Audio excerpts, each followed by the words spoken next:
Sorry, Chair. I decided to start the broadcast because it's time and we have all of our quorum present. Yeah.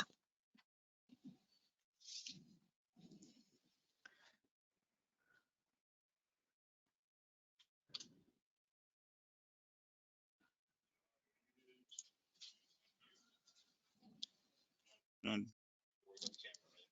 No, you don't have to put your camera on. Right. We're gonna do it. We can do a test when we do the. Are we supposed to flip these? Are they supposed to be rotated anywhere? Or are they? You can hear me good, right? Okay, we'll test them on intro. Okay, so we're good.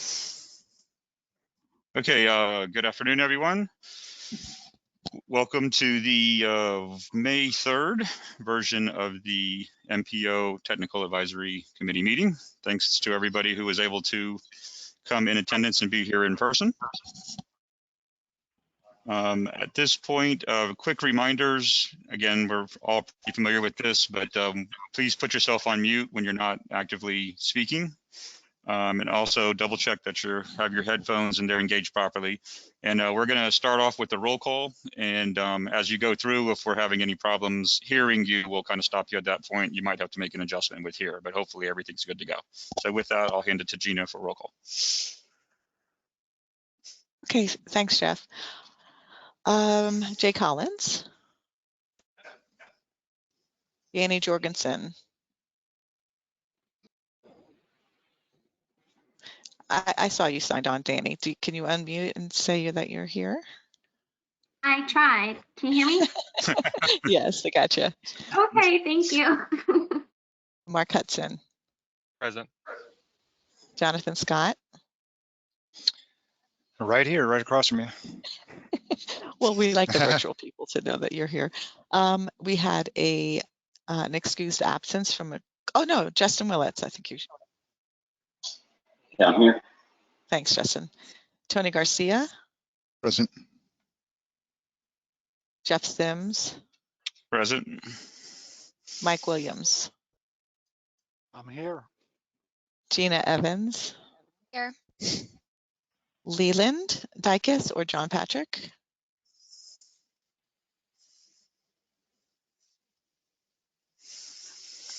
Bob Fry and Anna have called in that they were, I don't think, are you guys on virtually? Yes, we are. Oh, thanks, Bob.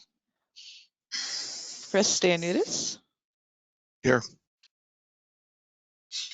Mike English or Abby. Mike couldn't make it. I don't know if Abby's here.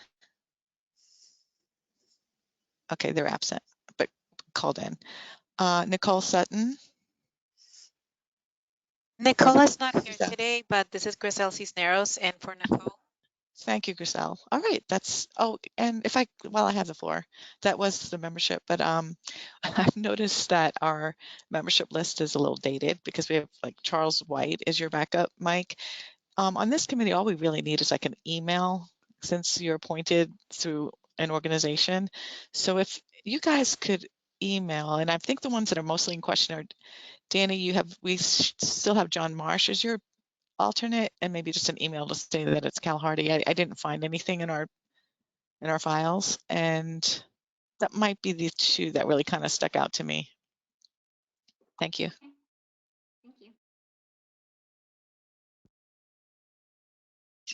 Okay, thank you, Gina. All right, so I guess we'll get forward with the meeting. For starting off, to see if we have any public comment. So if there's any members from the public, I know there's none here physically at the building, but if there's anyone online, I believe you can unmute yourself, but at a minimum, I'm gonna give you a minute to pop onto the chat and just make a comment that you're here. And so I'll just give a few seconds to make sure any member of the public has a chance to speak. Okay, sounds like there's no comments today. So the next item up is the approval of the April 2021 minutes for the TAC meeting. So assuming everybody's had a chance to review them, are there any questions or comments or proposed changes? Okay, hearing none, can I have a motion in the room to approve the April minutes? Motion to approve. Okay, and you know, let me, before we get started, because it's a little awkward here, can you announce your name clearly for the record, and then you know, the motions going forward. So let me start over again. I think Tony, you were going to make the motion, so can you restate it? Okay, who made the motion? Jonathan Okay, Scott, Jonathan motion to Scott. approve. Okay, thank you. Can I get a second? Jay Collins, second. All right, thank you, Jay. With that, all in favor say aye. Aye. Aye. Any opposed? Sounds like no one's opposed. Okay, so with that, we can move forward and go on to agenda items. Pardon me. So first up is Johnny Wong with the joint certification statement.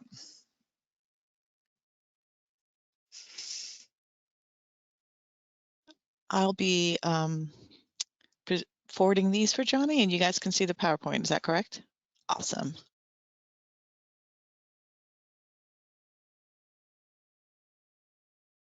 Because he had me click through and make sure it worked, and it did. And look where I stopped. Okay, hold on, Johnny.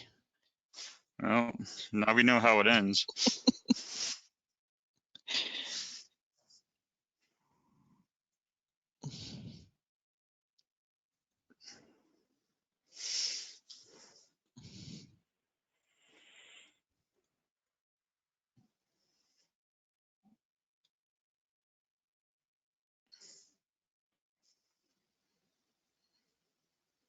Thanks, Gina. I was waiting for you to unmute me.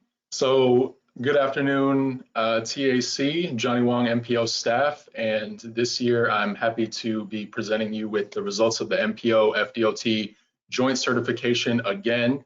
I presented this to you last year and we had good news, and I'm happy to give a little bit of a spoiler that more of the same this year. So next slide, please.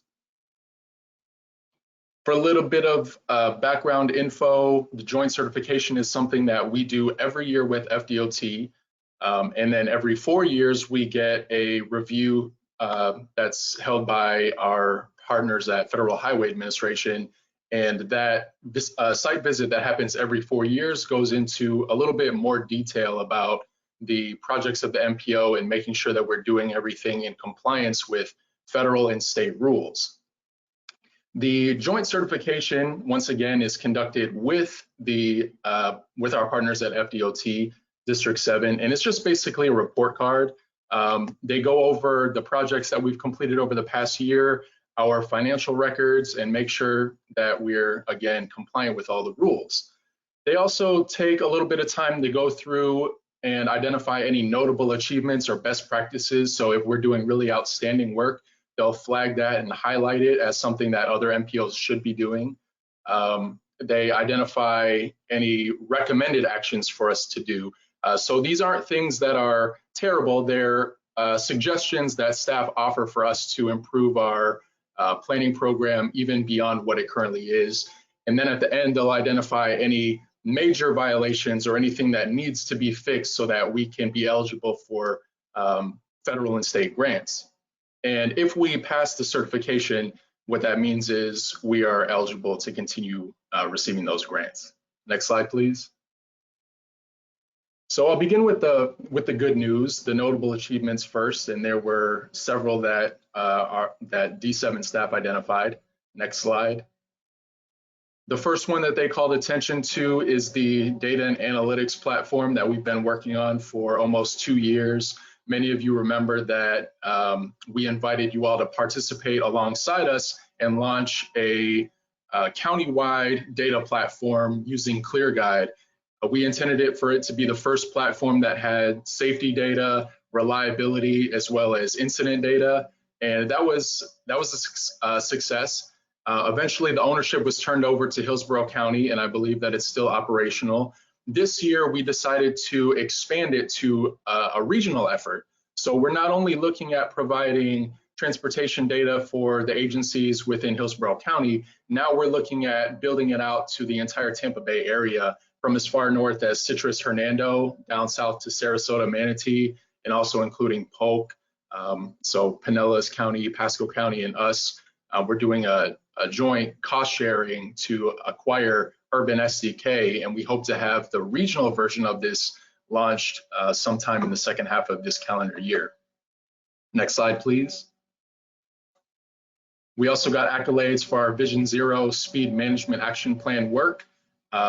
District 7 staff noted that it was one of the first studies specifically identifying countermeasures to attack the issue of speed. It's won numerous awards already. Gina is controlling this slide, so she'll probably stay on this for a little bit longer because they're really her team's accolades. I think everyone recognizes that they did a bang-up job on this plan. It won the John W. Barr District Transportation Achievement Award. It was listed, or it won 2020 Project of the Year by the Tampa Bay ITE, and it was a finalist for Transportation Planning Project of the Year at Transplex. Next slide, please. The district noted our coordination efforts and planning efforts for the Regional Long Range Transportation Plan. Once we wrapped up the It's Time Hillsborough 2045 plan, we worked with the other MPOs within the TMA to produce a regional version of that, not only including the TMA, but expanding it out again to that Tampa Bay region. So we worked across 8 counties. It involved districts 7 and 5, I believe, or maybe 1. And they also noted that it succinctly summarized the most important projects as they pertain to Hillsborough County. Next slide. And then the final notable achievement that they mentioned was the race equity resolution. Our staff, namely Josh Barber and Dana Lazarus, worked with folks from our Citizens Advisory Committee and helped them draft a resolution to commit the MPO to working toward race equity. That letter that was submitted to the MPO for approval and ultimately was adopted commits the MPO to ensuring robust access to all transportation modes, regardless of race, and specifically regarding historically disenfranchised communities within Hillsborough County. Next slide, please. There weren't very many, but district staff identified a couple recommendations for us to improve our work. They said that they hadn't identified any instances of us not doing this, but they cautioned us that a lot of MPOs around the state and other local agencies are still dealing with the issue of ADA compliance. Some of you might remember that about 2 years ago, there was a wave of lawsuits pertaining to ADA documents being accessible on websites, and that hasn't died off. So district staff advised us to continue working toward that end to make sure that at the very least, all of our major documents are accessible for folks that may have visual impairments.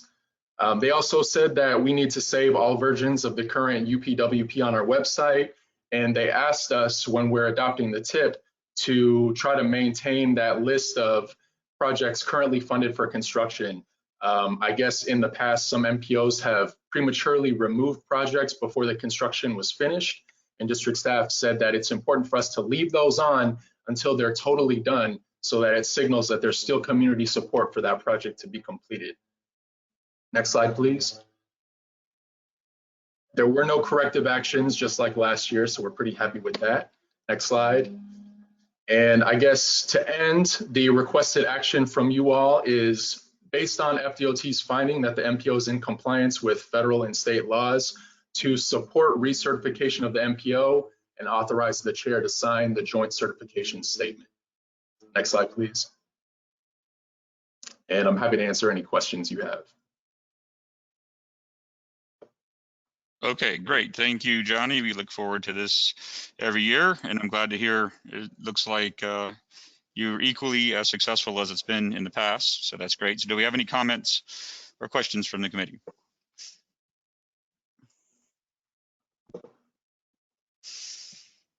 I don't have much myself. Just again, I found, the fact that they had no corrective actions is a great thing, and their recommended actions are certainly reasonable.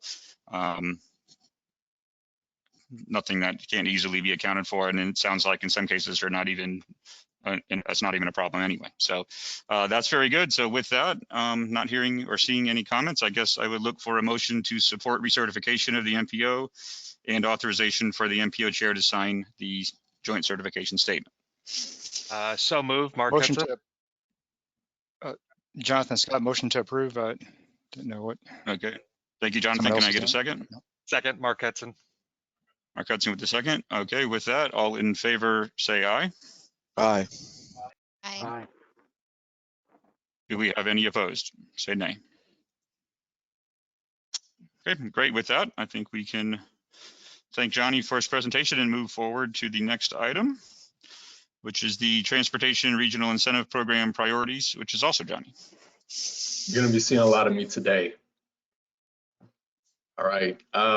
Thanks for getting that up, Gina. Thanks for the intro, Jeff. So I'm going to go over some of the priorities that are listed in the current version of the TRIP. This is a regional program, and I'll explain the details of it in just a sec. I guess, Gina, can you click onto the next slide, please? So to begin with, I'm sure that many of you are familiar with TRIP already. But for those who are not, the TRIP program stands for Transportation Regional Incentive Program. It was created in 2005 by the state legislature with a goal of improving regionally significant transportation facilities. Under this program, FDLT will pay up to 50% of the non-federal share of project costs. The TRIP working group, which manages the priority list, is a regional coalition of staff from those 8 MPOs, again, ranging from Citrus Hernando in the north, including Pasco, Polk, Pinellas, Hillsborough, and Sarasota Manatee. Staff from each of those MPOs come together and form the TRIP working group, which maintains the priority list. And altogether, these MPOs form what used to be known as the Chairs Coordinating Committee. They recently changed their name to Suncoast Transportation Planning Alliance. Projects that are submitted for TRIP funding have to be regionally significant, and under this program, the definition of that means that the project has to demonstrate that it benefits regional travel, commerce. Next slide, please. This slide has a list of the current TRIP priorities. You might be able to tell from the slide, which is copied and pasted together, is that it's a little off. It's a little bit wonky. The current TRIP priority list has 2 number 1s. At the very top is Moccasin Wallow Road in Manatee. The other number 1 is the West Shore Interchange. Both projects are listed toward the top, and rounding out the top 3 is the Roosevelt Ave connector in Pinellas County. I want to call to your attention that other than the West Shore Interchange, which is ranked dual number 1, Hillsborough doesn't currently have any other projects on the list. Next slide, please.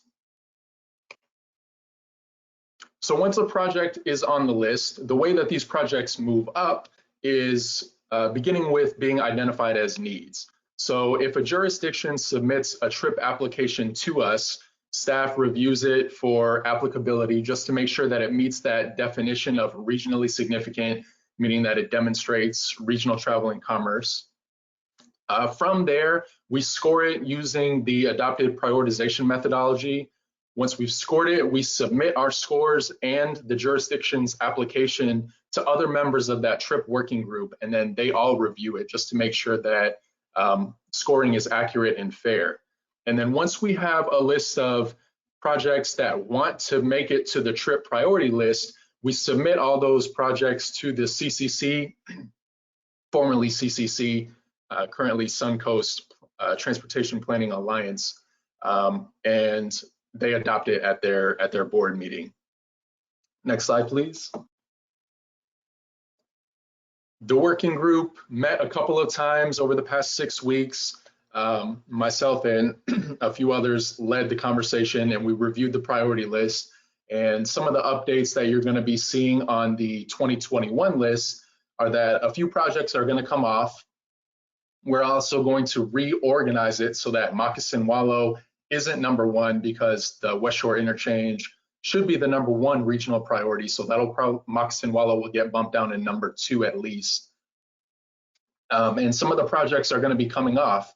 On this list, what's currently listed at number 5, the US 19 Corridor Transportation Intermodal Center, that's going to be coming off. The SR 686 East Bay Drive intersection improvement is going to be coming off.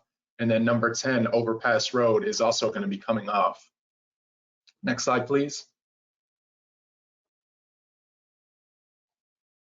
We got a few submissions for new projects to be scored and added to the list. The first one is from Citrus Hernando MPO. That project is for County Line Road from US 19 up Broad Street, and they're requesting 3.15 million for P&E, and Pasco County is submitting Tower Road project from Rangeland Boulevard to US 41. I don't have details on that project yet. I believe that they're going to submit that to the working group fairly soon. Next slide, please. And we have a submission from our county. So Hillsborough County staff submitted a trip application to us. We forwarded it to Fdlt for consideration, and my team has already scored it. The project is for the bookends on Big Bend Road, specifically US 41 to Covington Garden Drive, and then Simmons Loop Road to US 301. The project is to widen it from 4 to 6 lanes, and the county's requesting 13.8 million for construction. Next slide, please. So the next steps. We've already scored the Hillsborough County submission.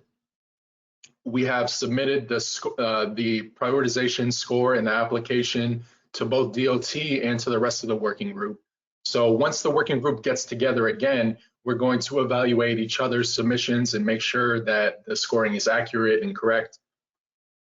When that list is complete, all 3 of those submissions are going to be presented to the CCC board with a staff recommendation for ranking them on the priority list. If the CCC board adopts that, that list will be finalized, and then the priority list will be submitted to FDOT for consideration for awarding the funding. I'm not exactly sure how much TRIP funding is available this year. I can certainly look that up and provide it to anyone after the meeting if they'd like to have that info. Off the top of my head, I believe it was less than $10 million, but I'm not exactly sure what the total amount is. Next slide, please. And the action for you all today is to approve staff scoring Big Bend Road, the segments from US 41 to Covington Garden and Simmons Loop to US 301, and then submitting those scores to the TRIP working group for further evaluation so that it can carry on through the process. Next slide, please.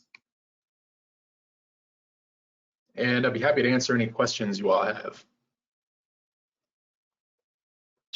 Okay, very good. Thank you. If you have a question specifically about the project, if there's anyone from Hillsborough County on here, may want to submit that question to them. I'm only familiar with the vague generalities of the project. I don't know too many details. Okay, I know I have a question, but I guess I'll throw it out first to anyone that would like to bring anything up from the committee. Well, I'm going to throw out one obvious question. I'm sure there's a very good answer, but again, I guess maybe for clarity more than anything, you talked about it being the bookends on Big Bend. I mean, I'm not an expert on this, but that is an area in desperate need of improvement. There's no doubt. And my question would be, why is it bookends, and why wasn't it all the way from 41 to 301? Like, so the underpass was also included. I'm guessing Mike's going to handle that answer. Yes, can you hear me? Yes. The reason is the part in the middle, the interchange is already funded, and it's in the work program already. We're doing it jointly with DOT, and we've already committed for our part. DOT's committed for their part, so that project it's going to be a design build project, and it's already being procured right now. So that's the reason the middle isn't part of this, because it's already funded. And that's what I figured the answer probably was, but it just seems like a reasonable question to ask when we're not seeing the full picture. I guess my other question, just knowing the area, it's a little awkward because it has the access road that runs right in front of the high school and the middle school. Are they going to be doing any changes to that, do you know of? Or because I know the lighting there makes it very awkward, and then the residential build out is just tremendous out there right now. So there is some changes to the frontage road. There will still be a frontage road there, though. there's changes on the east side of the interchange and some changes to where the access points between Old Big Bend and Big Bend are as well, which should help push those conflict points away from the interchange and should help things in that area. Okay, thank you. I appreciate your clarification on that. So with that, do we have any other comments? I don't think there's probably any opposition to this. I think it's great that we're seeking opportunities where they're available. So can I get a motion? The proposed action is in front of you. So can somebody make a motion to approve? I'd like to make a motion to approve scoring Big Bend Road, US 41 to Covington Garden Drive and Simmons Loop Road to US 301 and submitting to the TRIP working group for evaluation. Okay, thank you, Jay. Can I get a second? Okay, thank you, Tony, for the second. All in favor, say aye. Aye. Aye. Any opposed? Let me double check. I see something in the chat real quick. Okay. That was Beth clarifying along with what Mike had said. Okay, so no one opposed. All right, very good. I think that concludes this matter. All right, thanks. And thank you. We will move on to the next item, which is the public participation plan amendment. Good afternoon, everyone. This is Davita Franklin, and I am presenting the Public Participation Plan Amendment. Just for a little bit of background, the Metropolitan Planning Organization, or MPO, or well, now Hillsborough Transportation Organization, has the PPP, or the Public Participation Plan, that describes the strategies and techniques to inform and engage the public in transportation planning. This includes acting on the Long-Range Transportation Plan, the TIP, or Transportation Improvement Program, and amendments to these documents. And for TIP amendments, the review and comment period coincides with the formal presentations made to the advisory committees as an action item on the agenda for review and comment before the board's consideration. However, this year, because the meeting schedule has changed, and now because the TAC and the CAC, they now meet just a week ahead of the board, the minimum public review and comment period on TIP amendments needs to change from 21 days to 14 days. So our recommended action is that the amendment is approved to the PPP, or Public Participation Plan.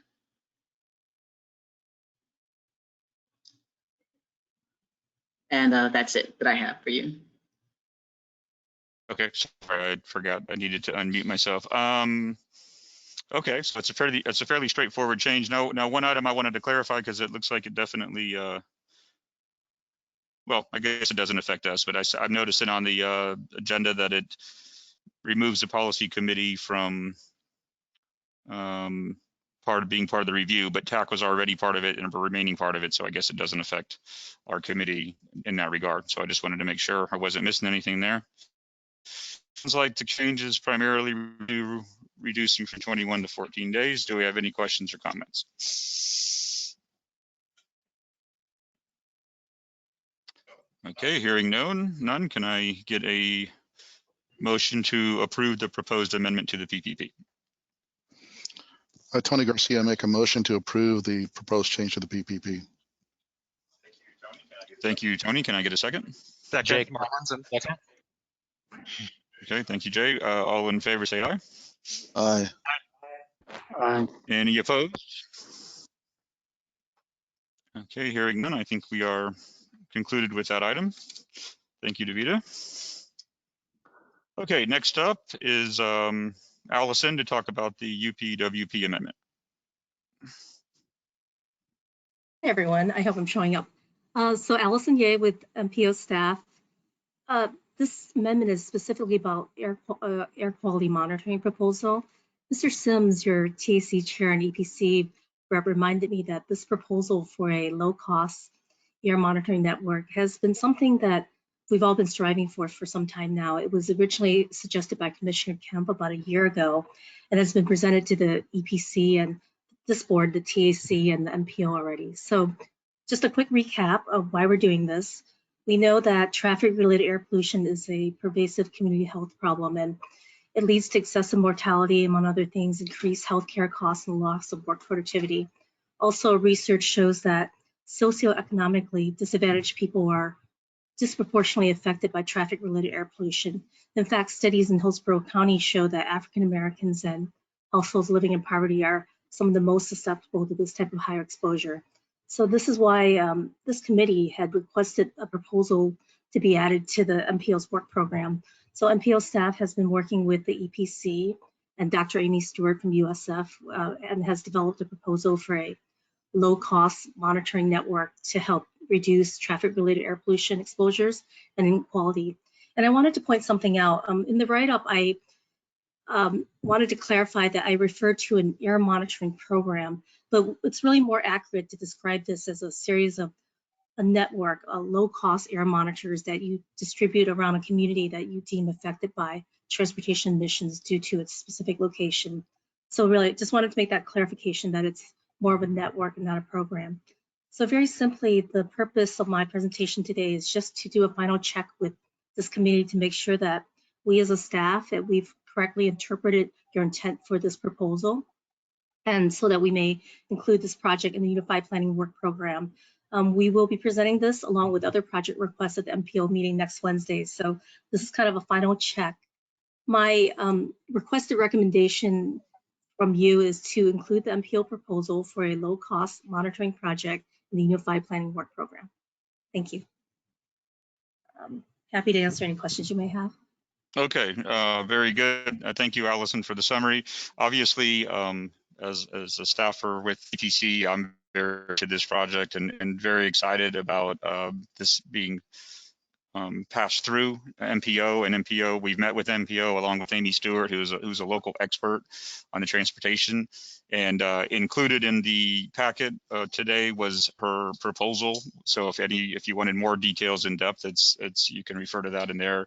She's requesting up to $50,000 of support to start this program, but they're really going to try to tie in. If you recall the presentations, we run a series of stationary, very expensive, detailed monitors throughout the county, but as I mentioned, they're stationary. So one of the concepts here is to try to evaluate the ability of low-cost sensors, and if they can provide quality assured enough data, then it can be tangible for us to at least provide interactions and maybe provide people with information if they're being exposed to higher numbers or so forth. So we're trying to really investigate this option further. And so Amy Stewart would be heading it up from USF, and I think she would be an excellent person to take charge of this project. So that's my 2 cents in support of it, but obviously the committee itself needs to be in agreement with the project to go forward. But as I said, we've already been in contact with MPO, and they've already, they supported it and recommended we take the action this direction, to see it through. So does anyone have any questions? And Allison or myself will be happy to answer any if you have them.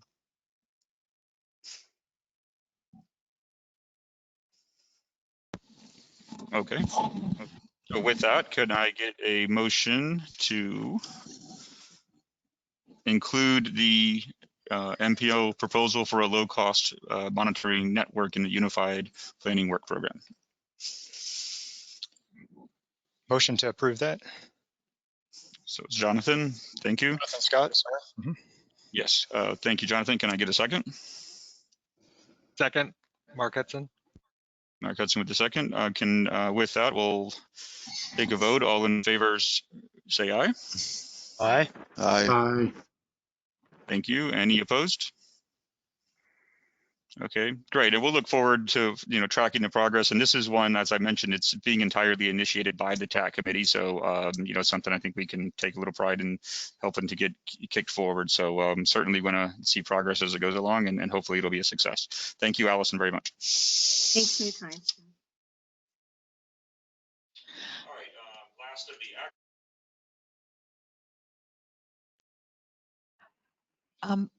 I think I correctly gave Vishaka authority to be the presenter. I know you can do it, Priya, but I really wanted to try it myself. So Vishaka, do you have the controls? I do. Can you all see my screen? I see it. Thank you. Can you all see it? Yes. Okay. Good afternoon, TAC committee. This is Vishaka Shivaraman, NPO staff, and I'm here with you today to present the TIP amendment with a request for the downtown interchange operational improvements. Just to give you a quick idea about this project, this is for the section 6 of the downtown interchange, and this amendment request is for just the right-of-way phase. It will be required to purchase 7 parcels in the area. I will bring up the map in a moment. It is part of the project 445056 FPN, and which is mentioned here is from I-4 westbound to I-275 northbound. The total funding requested is for 2.54 million, and it is just for the right-of-way phase. Please note that this was one of the preferred alternatives that came out of the 2019 MetroQuest survey as a quick fix solution with the least impact, and so it was adopted in the 2045 long-range transportation plan. This is the graphic FDOT has provided. I just wanted to bring you the perspective. You can see that this project is for the line shown in red, the arrow shown in red from westbound to northbound I-275. If you can see the parcels shown in pink, there are about 7 parcels on the north side of I-4, and there is 1 parcel on the west of 275 southbound. So this amendment will be required to purchase these 7 parcels, which will help to widen the ramp and also provide safety and operational improvements. This is the trails map. I know it is not really clear, but this is an updated map which shows the trails, but also gives you the same 7 parcels. If you can see, I can try to make it a little wider here. So these are the 7 parcels, which is in the downtown area.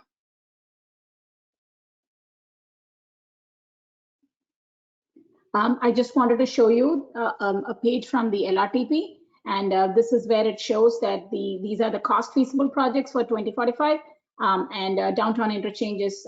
This is a set of projects for the total project cost is also shown here as part of the 2045 plan. This is just for the right of way and the other phases. This is the slide which shows you the comparative report, which shows you the funds which are requested, which will be allocated into 2021.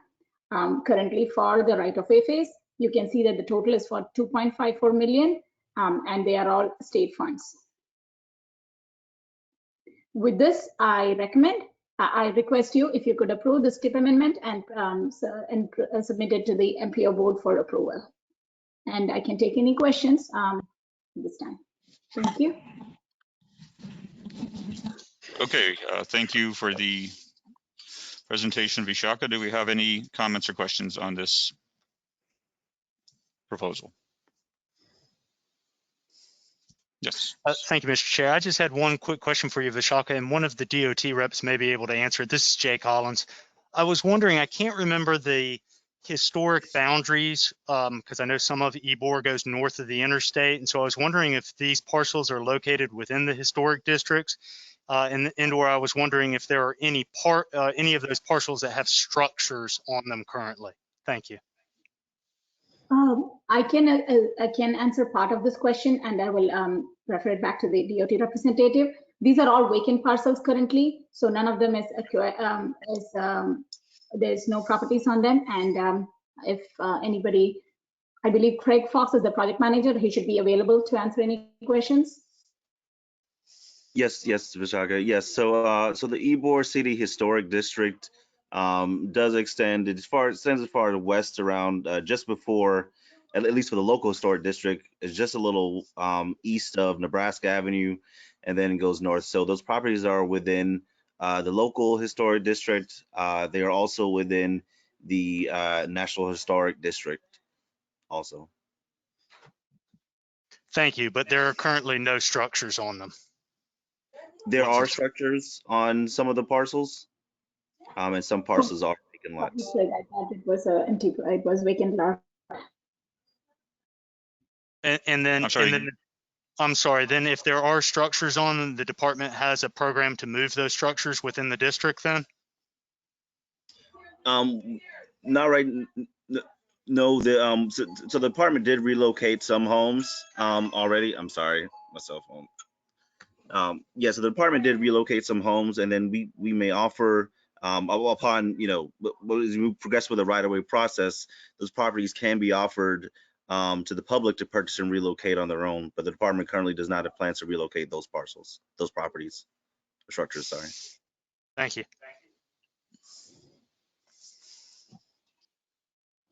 Thanks, Jay. That actually was similar question to where I was going to follow up with. Is I want to know the types of units there, because I know we've had controversy in the past. The project itself certainly seems like something that's necessary to, you know, continue to evolve the interchange, which is always historically a problem. So thanks for requesting that information. So do we have any other questions or comments?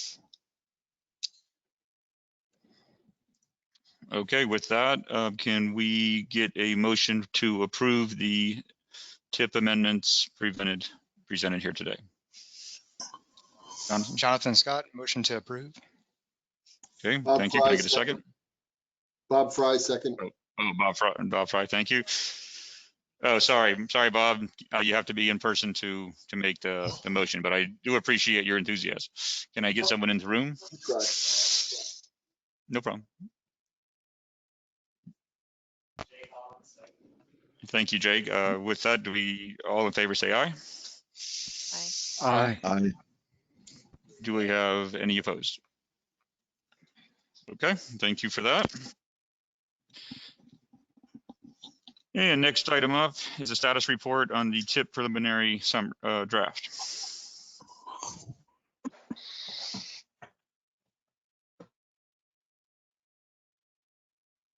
Gina, are you clicking through for me?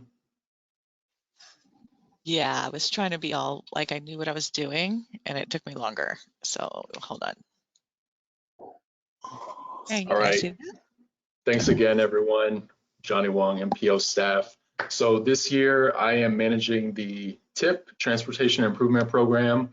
We're bringing the draft to you a little bit earlier than normal this year because I wanted to give both the TAC and CAC adequate time to review everything.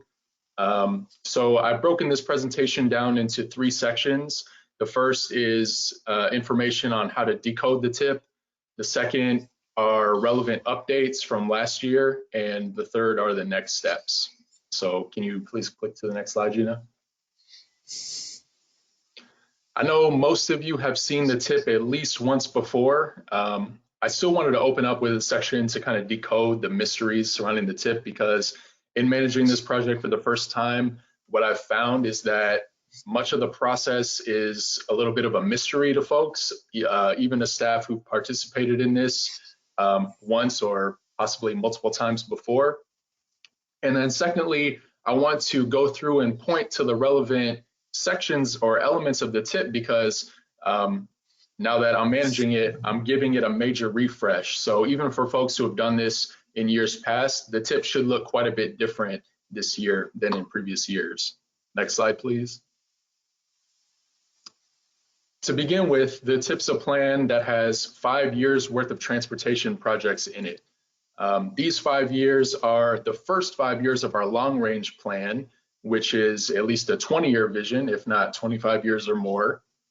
Because the TIP's only 5 years as opposed to 20 or 25, the projects that are listed in it can be described in a lot more detail than the long range plan uses. The long range plan is intentionally left pretty broad because it's not like we can provide a ton of details about 25 years worth of projects, but in the TIP, we seek to supply a lot more specific and accurate information. Next slide, please.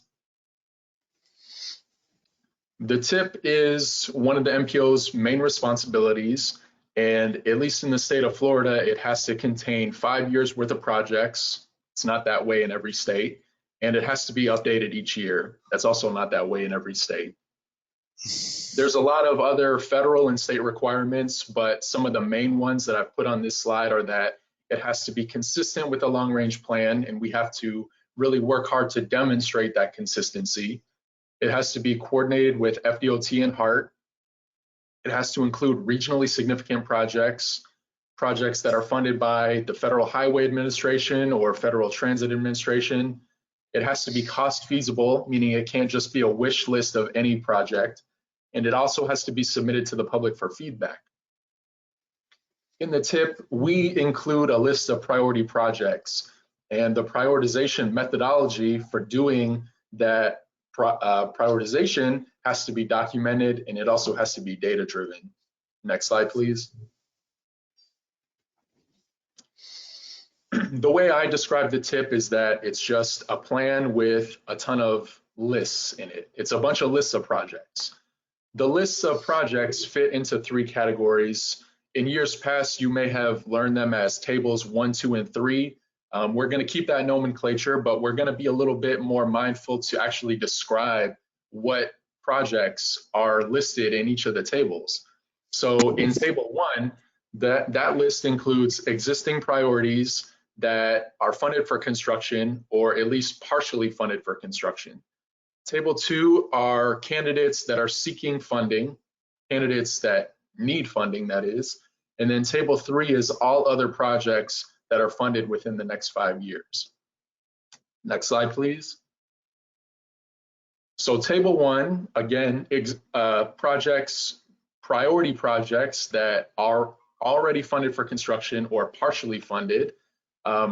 That means that the projects have been elevated to the status of priorities.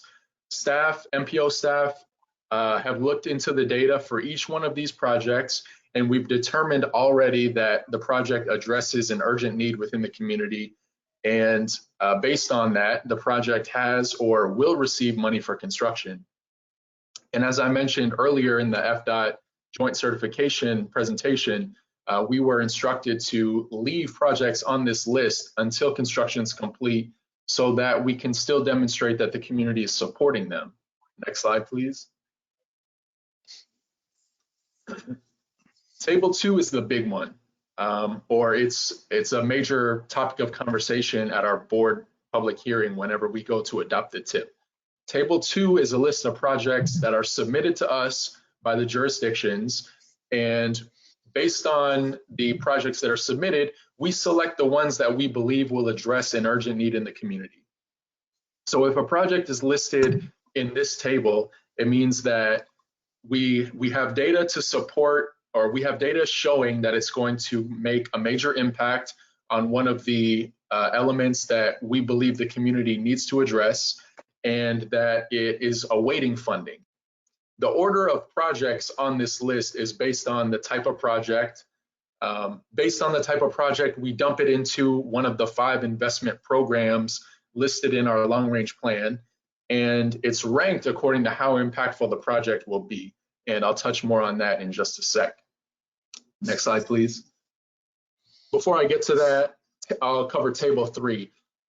This is the longest of the 3 tables. It's long because it includes all of the projects in FDOT's work program. It also includes requests that we get for planning studies. It includes projects that don't fit very neatly into one of our 5 investment programs. And it also includes projects listed in each jurisdiction's capital improvements program or CIP. It's important to note that even though we include this info, it's just for convenience. The MPO doesn't really control what projects are funded with local dollars. So we're not required to include projects in the CIPs, but we do that just to ensure an additional layer of coordination. We want to make sure that all the projects fit together and aren't exclusive or not working together. Next slide, please. So I'll take it back to table 2 for a second. We left off with jurisdictions submitting projects that they'd like us to consider as priorities. When we get all of these priority request letters, it turns out to be quite a few projects.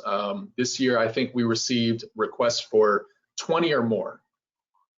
We place all of those projects into one of our 5 investment programs. The icons are listed on to the far right of this slide. It doesn't have the words, but you should probably identify them based on the color already.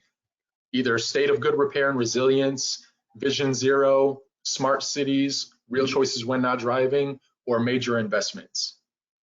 Once we organize the projects into one of those investment programs, we work to find relevant data, and we use that data to evaluate the impact of each project according to specific criteria. And for agency staff, I found that the criteria weren't well understood. So I'm going to go into a little bit of detail on what specifically we're looking for to rank these projects in a few slides. But for now, based on the results of the data and how we calculate the performance or anticipated performance, we rank the priorities in order from most impactful to least. Next slide, please. Table 2 has the priorities that are unfunded and in need of funding. And one of the columns in the in Table 2 that you might find useful or a useful resource is the column that identifies what type of funding we're suggesting for securing money for that project. Based on the type of project, the jurisdiction submitting it, and the facility type, we make suggestions to the jurisdictions about what funding sources they might be able to go after. The tip, I think on the first page of the tip, there's a link to a glossary where all of the fund codes are explained, but some of the most common ones are SU funds. These are flexible dollars. They can be spent on a variety of projects, including transit, bike ped, roads, highways. Some of the funding sources that are a little bit more special purpose are TA, Transportation Alternatives. That funding source is intended to fund smaller multimodal projects like bike ped facilities, recreational trails, and some others. HSIP is very specific to safety projects. HSIP stands for Highway Safety Improvement Program. That fund pays for projects that can demonstrate that they're going to achieve a significant reduction in fatal and serious injury crashes. And SIGP, CIGP, that's a state program that provides grants to counties so that it can alleviate traffic congestion on state highway system facilities. So that's specific to projects that will alleviate traffic congestion. The grant is provided to the county, and it's also applies only to a certain facility type. So that one is very, very specific. Next slide, please. Aside from the funding column that I just went over, another good resource for you all to understand the tip a little bit better is the mapping app. The mapping app has projects in the current adopted tip, and it's available on our website. I've included the link at the top of this slide. It's the one, www.plainhillsboro, and it's dead center of the page whenever you click on that link. Next slide, please.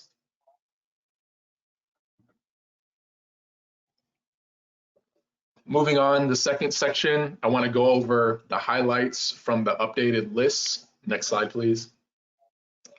So first, let's go over Table 1. Again, the tip is having a major update this year. So we have reorganized all of the projects on Table 1. Since they're already elevated to the category of priorities, the sequence in which they're ranked or the sequence in which they appear in this table doesn't really matter. So just for ease of finding projects, we have decided to color code them according to which investment program they belong to. Some of the updates from last year's Table 1 to this year's are that we added bus replacements, we added bus stop capital repairs, we added support for the T-BARTA van pool, and we added another project on Rio Street from Gray to Cypress, and the Howard Franklin Bridge trail connections. Next slide, please. Moving on to table 2, I want to go through each one of these investment programs and talk a little bit about the performance criteria that we look at when we're ranking them, and also identify any new projects that have been added to the list from last year. So the first investment program is called State of Good Repair and Resilience. It's the one with the red icon. This looks at maintaining the infrastructure that we currently have. We don't use performance data for this investment program. We already know that we have a huge backlog of infrastructure needs, something like $650 million in bridges and sidewalks. So we don't spend a lot of time using performance criteria to rank them. With so little funding available to us to award, we typically end up just giving $4 million in SU funds to HART for bus replacements or bus stop capital repairs, or as was the case last year, T-BARTA van pool support. Next slide, please. The second investment program is Vision Zero, which is our safety investment program. When we're ranking these projects, we look at the previous 5 years of data, so 2016 through the end of 2020, and we calculate the sum of all fatal and serious injuries on these corridors, or within a quarter mile of the intersection, or within 1 square mile around a school. And when we identify that number, we divide it by the number of centerline miles. If we were evaluating a safety project around a school, we would just not divide it, right? We would be taking the sum of all of those 5 years of fatal and serious injuries within that 1 square mile. We also don't divide by the mileage at intersections. But if it's a 2 or 3 mile corridor, we would divide by the 2 or 3 to get a standard number to compare them all. So some of the new safety projects that were added to the list this year are Dale Mabry from West Mango Ave to West Pearl Ave, a West Shore Boulevard Complete Street project from Kennedy to Boy Scout, phases 2A and 3C of the Green Spine cycle track, a sidewalk around Tomlin and Marshall Middle School, I believe that's Plant City, Lois Ave from Kennedy to Boy Scout, Bullard Parkway from Glenarvin to 78th, and Davis Road from Morris Bridge to Temple Terrace Highway. Both of those are in Temple Terrace. West Shore Boulevard from Fair Oaks Ave to Neptune Way, and Ashley Drive from Tyler to Laurel Street. Next slide, please. The third investment program is Smart Cities. This program looks at reducing congestion, and there's a lot of criteria that we could look at. These are all ordered from the first sort, meaning like the performance measure that we pay most attention to. And if there's a tie, we will go on down the list until the tie is broken. So to begin with, we look at peak period travel time index from 6 to 9 a.m. and 4 to 7 p.m. We look at travel delay in minutes. For intersection improvements, we look at delay at the quarter mile approaches to the intersection. And if it's a project around a school, we'll look at delay within 1 square mile of the location. And if it's a transit project, we'll look at on-time performance.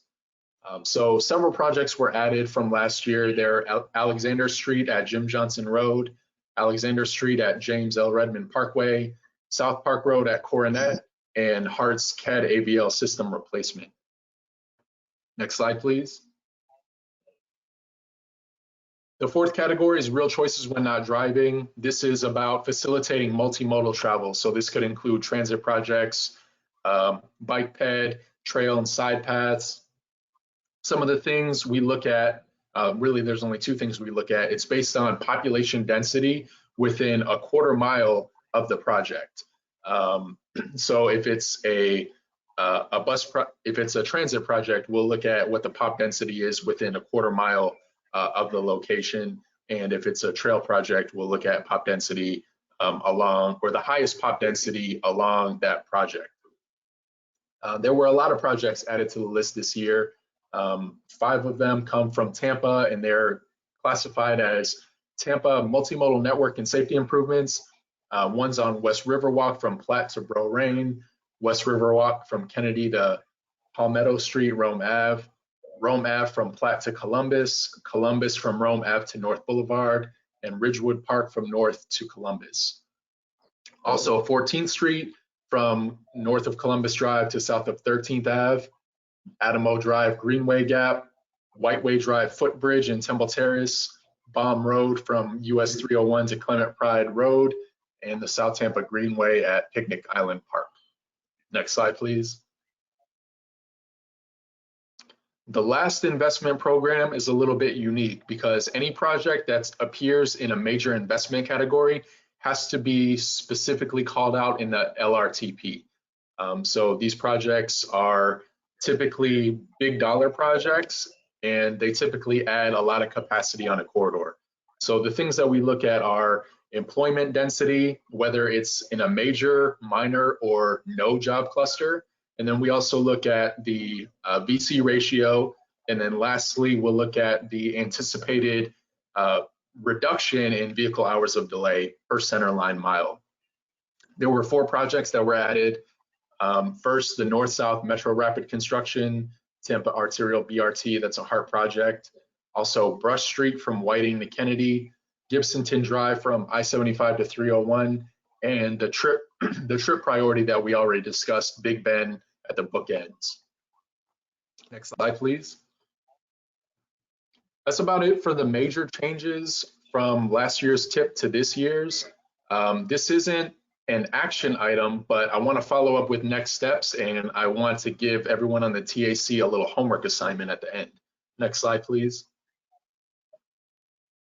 So the next step for us are to coordinate regionally with the TRIP working group to score and submit the prioritization metrics for the Big Bend Road project. Wade, who you're going to hear from soon, is coordinating with the multi-use trail working group to get their priorities. And next slide, please.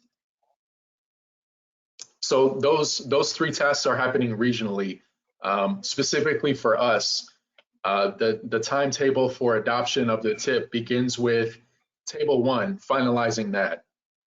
Table 1 again is existing priorities that are funded for construction, and this is where the TAC homework assignment can come into play. There were a number of projects that were listed on there as under construction.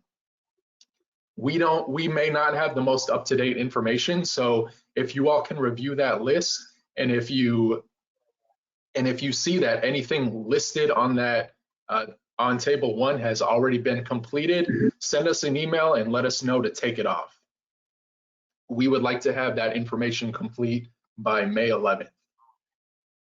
The second part of the homework assignment is to review Table 2, and within that table, there are some annotations highlighted in red about missing information. So if you can review that table, and if you see that there's any projects noting that we need information on like phasing or cost estimates or any information, can see if you can get that information to us before May 11th. That just makes the table look a little bit cleaner and more complete. Before the end of April, we made a draft of the TIP available, so it's been on the website for about a week. We're presenting it to you all today. TAC and CAC will receive this presentation twice. We wanted to give it to you earlier, much earlier this year than in previous years, because of the redesign, because of the changes, so you can take a little bit more time reviewing it, absorbing it, and thinking of questions. So when we bring it back to you in early June, the draft should be near 100% complete, and the tables should have all that information, all the missing information filled in. We're going to circulate we're going to make the presentation to the rest of the committees throughout May and early June, and then June 9th will be the public hearing, which we hope will result in an adoption. Next slide, please. And I'm happy to answer any questions you all have.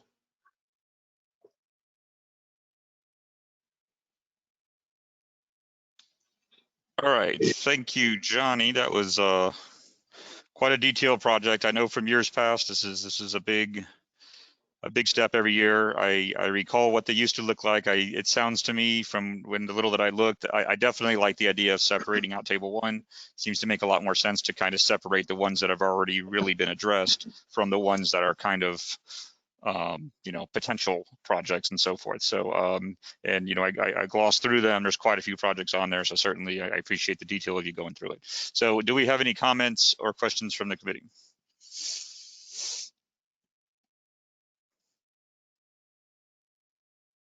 Okay, pretty quiet. So certainly we will, you know, certain staff are more applicable than others to review as Johnny requested the status, but you know, where possible, I'd like to ask staff to look them over and provide feedback. I noticed on one of the slides that Johnny sent, you know, it mentioned, for example, that construction started in or slated to start in 2019. So at a minimum, we should be able to get data to say, you know, ongoing or, you know, delayed or, you know, whatever. But I agree that I'd like to see the things updated. And, you know, DOT may have some input on this at all. I know there's a representative on here. If they look it over and have some information to provide, I'm sure MPO would appreciate the feedback. So with that, I think we will, with no more questions, nothing in chat, I think we will move on to the last item. Thanks, Johnny. Okay, last item up is the USF Green Artery Trail Study. Hello, everyone. Thank you for your time today. And let me see if I can get this PowerPoint up. If you all can tell me when you're able to see it, great. Thank you. Okay. So the Green Artery to USF Trail connection, excuse me if I can make it full screen, there we go, is a project that we just kicked off to make that connection from the USF area, Veterans Hospital, University Mall, which is now being called Rhythm at Uptown, down to south of the Hillsborough River, where the Green Artery Trail will eventually exist. So in the northern part of the map here, you can see the Veterans Administration, the University of South Florida, and the University Mall. And on the south side, you'll see Rowlett Park, which is not labeled, but it's just south of Yukon Street. And the Green Artery Trail, which is on the south side of the Hillsborough River there. Just to focus in on this map a little bit more, we have the CSX connection there. And that is not one of the likely routes to be studied just because of the difficulty and unlikeliness of getting approval to use that while there is operational freight going on. But we are looking at the other north-south corridors there, up to 3 potential alignments, and those will be studied in this as we come up. So the study purpose is to determine the feasibility of connecting USF and the VA with the planned Green Artery Trail and the surrounding neighborhoods, and specifically those proposed safe crossings on Fowler and Bush. Crossing those major roadways, we'll be looking for intersections or other roadway crossing, safe roadway crossings. The new crossings on Bush Boulevard, for example, are a great example of that. So just to look at some of the things we'll be considering as we go through this process, the Uptown Master Plan, which did include that is a graphic showing near Bruceby Downs and the Veterans Administration, a trail segment connecting the mall to the Veterans Administration and then over to Bruceby Downs. Those we are going to be coordinating pretty closely with Hillsborough County Stormwater. They have a large facility there, and whether or not that's feasible will have a lot to do with not impacting their pumping facilities, and which are a serious investment in that whole area. The Tampa Walk Bike plans. Tampa has gone further on implementing some concepts on 30th, but 20th, 15th, and potentially some other north-south routes or possibilities to be studied. And then, as I mentioned, the Fowler multimodal study has been ongoing, and there are both short-term and long-term improvements that we're coordinating with Fdlt on. So a number of key stakeholders, we have either set up or had meetings with staff from several of these organizations already and are trying to schedule the remaining ones as quickly as possible. So thank you all to all the staff who has already met with us or responded to scheduling requests. But we will be moving forward with the remaining ones over the next few weeks. And just to give you a little bit on the public engagement process, what I was just describing are the individual stakeholder meetings. We'll be doing further outreach with those groups in a larger focus group, and then we will have a public survey that will kick off this summer. And we're trying to keep that open at least through when USF students return to school so that we can get some input from them. Just focusing in on that timeline a little more, right now we are in May.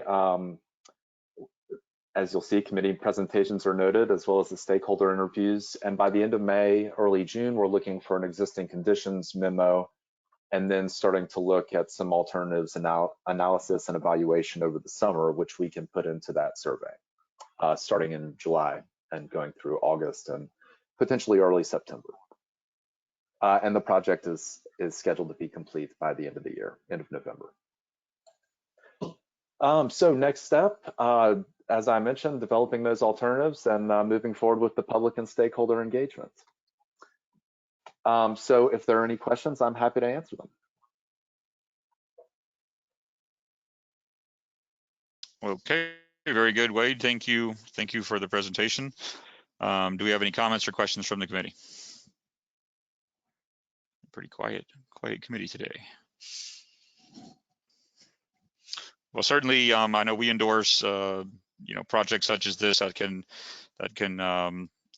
promote alternative transportation options such as biking or walking. So I appreciate your taking this to task and moving forward and hopefully having success, in the future on it. So not hearing any comments. I see nothing in the chat. I think that concludes the last topic. So thank you, Wade. Thank you.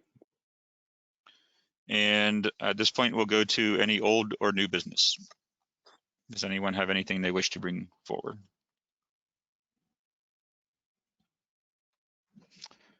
Hearing none, I think that moves us near adjournment. I believe the next meeting is on June 7th. So we will be receiving notices prior to that. And I believe with that, we will close the meeting. Thanks everybody for attending.